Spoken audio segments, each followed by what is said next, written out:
দেশে বাড়ছে হামের সংক্রমণ।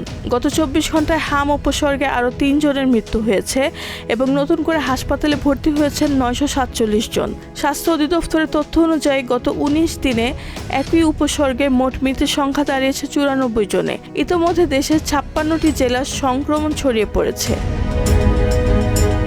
চিকিৎসকরা জানিয়েছেন, আক্রান্তদের শুরুতে জ্বর ও ঠান্ডার মতো সাধারণ লক্ষণ দেখা যায়, পরে শরীরে লালচে ফুসকুড়ি বা র্যাশ বের হয়।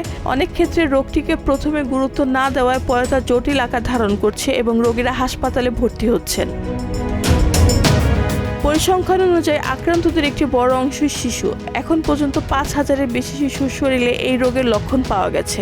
ময়মনসিংহ, কুষ্টিয়া, বরগুনা, মাগুরগাঁও ও চাঁপাইনবাবগঞ্জ সহ বিভিন্ন জেলায় মৃত্যুর সংখ্যা বেশি। এদিকে বিশ্ব স্বাস্থ্য সংস্থা জানিয়েছে, গত 20 মার্চ পর্যন্ত দেশে 2,190 জন সন্দেহভাজন রোগী শনাক্ত হয়েছে, যার মধ্যে 676 জনের শরীরে পরীক্ষায় ভাইরাস নিশ্চিত হয়েছে। বিশেষজ্ঞরা বলছেন, সময়মতো চিকিৎসা না নেওয়া, টিকা না দেওয়া এবং আক্রান্তদের সংস্পর্শে আসার কারণে সংক্রমণ দ্রুত ছড়াচ্ছে। পরিস্থিতি মোকাবেলায় সতর্কতা ও জনসচেতনতা বাড়ানোর উপর গুরুত্ব দিচ্ছে স্বাস্থ্য অধিদপ্তর। রেহানা বেগম, প্রজন্ম 24।